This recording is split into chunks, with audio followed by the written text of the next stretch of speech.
Vicky Vox.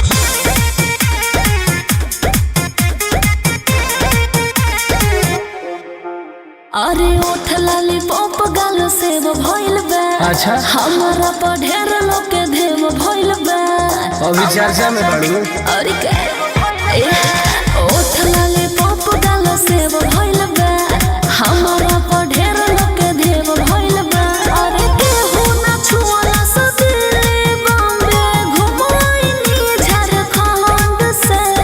अरे सुन हटी चुकी चीज पर तू करेलू घमंड जरी मोहब्बत टांगले हम परत कौन से हम की देता रहा। अरे हटी चुकी चीज पर तू करेलू घमंड जरी मोहब्बत टांगले हम परत कौन से घर से उठा ले। अरे जा जा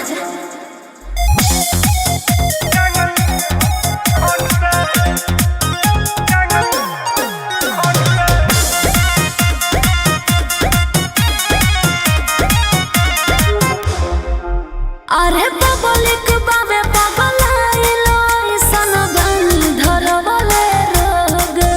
अरे होई लइका खत्म हमके जानता जिला के लोग। होय तो फवका ई बात के सभी जानता हो।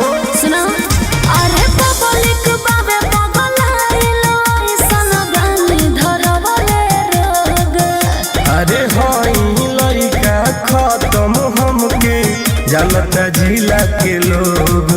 अरे कुछ ना हो खरी तहरा जैसन सिंगल खंड से।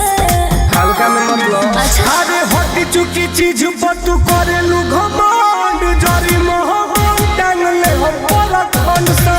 वैसन का अरे हटी चुकी चीज पर तू करेलू घमंड जरी मोहब्बत टांगले हम परत कौन से कहूं से उठवा ले।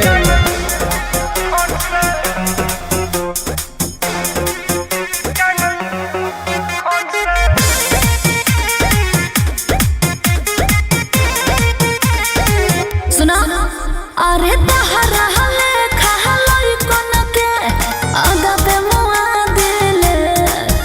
अरे गार के नींबू सूगी हम तो रस चुआ दिले का बुझल जा। सब बुझाता सुना अरे तहरा ले खहलई कोन के आगा पे मुआ दिले। अरे गार के नींबू सूगी हम तो रस चुआ दिले। मरद खोजब सुनिल टुन अपना पसंद से। भाई नन्ना लिखला मिली।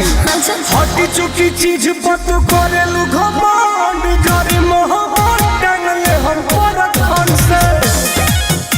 अरे हटी चुकी चीज पर तू करेलू